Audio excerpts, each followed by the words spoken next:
Hi friends, அஸ்ஸலாமு அலைக்கும். இப்போ டைம் வந்து 6:30 ஆச்சு. பார்த்தீங்களா வெளியே எப்படி இருக்குதுன்னு கிளைமேட்டு. வழக்கம் போல் மழை மூடாப்பாகவே இருந்துச்சு. கொஞ்சம் நேரம் முன்னாடி தான் மழை சாரலும் இருந்துச்சு. இப்போ டைம் வந்து 8:00 ஆச்சு. பாப்பா அவங்களுக்கெல்லாம் சுடுதண்ணி வச்சு குளிக்க போகிறாங்க. அதுக்கப்புறம் இன்றைக்கி லஞ்சுக்கு வந்து சிம்பிளாக நான் இன்றைக்கி முட்டை பரோட்டா தான் செஞ்சு கொடுக்குறேன். அவங்க நேற்று நைட்டே கேட்டுட்டாங்க. அதுக்குள்ளே நம்மளை மியா குட்டீஸ் வந்துட்டாங்க. இப்போ அவங்களுக்கும் இடையில பாலெல்லாம் கொடுத்து ஒவ்வொருத்தருக்காக பால் கொடுத்துட்டேன். 3 பேரும் வந்து நிற்கிறாங்க. என்ன வேணும் உங்களுக்கு? பால் வேணுமா? சரி தரேன். உட்காருங்க. சாப்பாடு ஆக்கிட்டு தரேன்.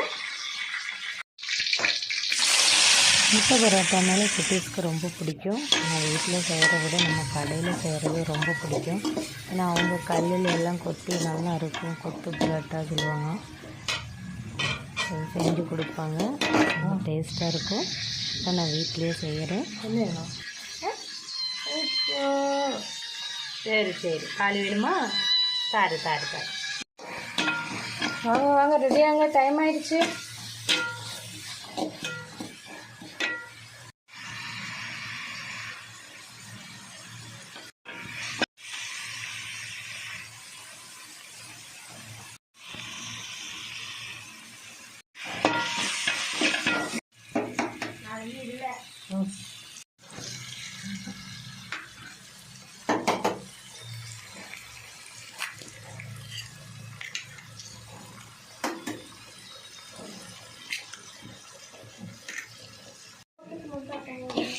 பார்க்குறேன் இருக்கு.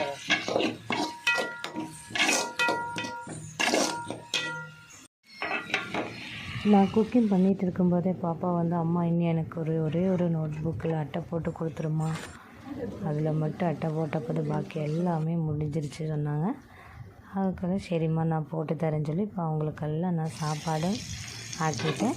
இப்போ அவங்களுக்கெல்லாம் சாப்பாடு கொடுத்தேன். அவங்களே ரெடியாக்கி விட்டாச்சு. நான் கையோடு இன்றைக்கி நான் மத்தியானத்துக்கு லஞ்சுக்கும் சமைச்சிட்டேன். ஒயிட் ரைஸு, பாவக்காய் பொரியல், தட்டைப்பயிர் குழம்புக்கு எல்லாமே கூட்டி நான் அடுப்பில் வச்சுட்டேன். குக்கரில் ஒரு 3-4 விசில் வரட்டும். அதுக்குள்ளே நான் கொஞ்சம் காப்பியும் முட்டை பரோட்டாவை எடுத்து நானும் சாப்பிட்டேன். இப்போ நம்ம குழம்பும் ஆயிடுச்சு. இப்போ நான் தாளிக்க போகிறேன். இன்றைக்கி நான் கோவை போகிறேன். அது ரொம்ப ஹாப்பியான மூமெண்ட்டு. அது இன்னொரு வீடியோவில் உங்களுக்கு சொல்கிறேன்.